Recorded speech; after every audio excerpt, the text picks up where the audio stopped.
പുതിയതും ഏറ്റവും വലിപ്പം കൂടിയായ പള്ളിയാണ്. ആ പള്ളിയുടെ വീഡിയോ ആണ് ഇടുന്നത്. ദുബായിൽ വന്നാൽ ഒട്ടും മിക്കവരും അബുദാബി പോയിട്ട് ഈ പള്ളി കാണാതിരിക്കില്ല.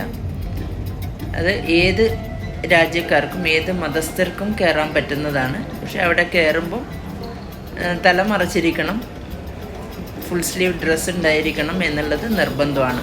ലേഡീസ് ആണെങ്കിൽ അതായത് ഫുൾ കവേർഡ് ആയിട്ടുള്ള ഡ്രസ്സ് ഉണ്ടാവണം. അത് നിർബന്ധമുള്ള കാര്യമാണ്. അല്ലാത്തവർക്ക് അവിടെ നിന്ന് പർദ്ദ കിട്ടും. നമ്മുടെ സൈസിന് കണക്കായിട്ടുള്ള പർദ്ദ തന്നെ അവർ തരും. നമുക്കത് കളറൊക്കെ ചൂസ് ചെയ്തെടുക്കാൻ വേണ്ടി പറ്റും. പക്ഷെ അത് എടുക്കണമെങ്കിൽ നമ്മളവിടെ നമ്മുടെ ഐഡിയും പാസ്പോർട്ടും ഒക്കെ അവിടെ കൊടുക്കണം. എന്നിട്ട് വേണം ആ പർദ്ദ വാങ്ങിക്കാൻ. തിരിച്ച് വരുമ്പോൾ നമ്മൾ പർദ്ദ തിരിച്ച് കൊടുക്കുന്ന സമയത്ത് നമ്മുടെ ID കാർഡൊക്കെ തിരിച്ച് കിട്ടുന്നതാണ്. ആദ്യമൊക്കെ ഡയറക്റ്റ് പള്ളിയിലേക്കായിരുന്നു എൻട്രി ഉണ്ടായിരുന്നത്. ഇപ്പം അതിൻ്റെ അടുത്ത് ഒരു ഷോപ്പിംഗ് മോൾ കൂടെ വന്നിട്ടുണ്ട്.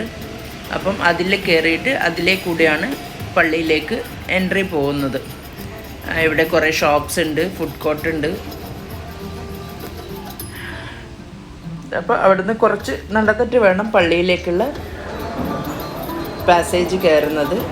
അപ്പോൾ കുറച്ച് നടക്കാനുണ്ടെങ്കിലും ഇടയ്ക്കിടയ്ക്കായിട്ട് എസ്കലേറ്റർ ഉണ്ട്. അപ്പോൾ അതുകൊണ്ട് നടക്കാൻ അത്ര വലിയ ബുദ്ധിമുട്ടൊന്നും തോന്നില്ല.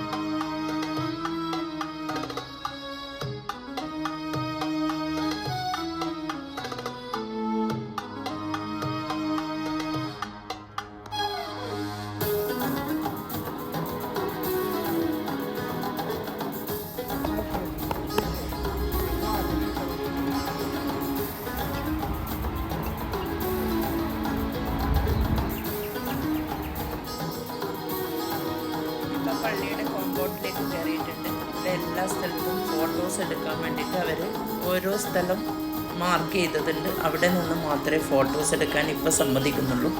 ആദ്യമൊന്നും അങ്ങനെയൊന്നും ആയിരുന്നില്ല. ഇപ്പം അവർ പള്ളിൻ്റെ ഉള്ളിലാണെങ്കിലും പുറത്താണെങ്കിലും ചില സ്ഥലങ്ങൾ മാർക്ക് ചെയ്ത് വെച്ചിട്ടുണ്ട്. അവിടെ നിന്ന് മാത്രമേ ഫോട്ടോസ് എടുക്കാൻ വേണ്ടിയിട്ട് സമ്മതിക്കുകയുള്ളൂ. പിന്നെ ലേഡീസിനെ ടച്ച് ചെയ്തിട്ട് ഫോട്ടോ എടുക്കാൻ വേണ്ടി പാടില്ല. അത് ഹസ്ബൻഡ് ആൻഡ് വൈഫാണെങ്കിലും ഉമ്മയും മക്കളും ആണെങ്കിലും ആരും തന്നെയാണെങ്കിലും ടച്ച് ചെയ്ത് ഫോട്ടോ എടുക്കാൻ പാടില്ല. അപ്പം അവിടുന്ന് സെക്യൂരിറ്റി വരും, അങ്ങനെ എടുക്കരുത് എന്ന് പറഞ്ഞിട്ട്. അത്രയ്ക്ക് അങ്ങനെ കുറേ റൂൾസൊക്കെ ഉണ്ട് അവിടെ.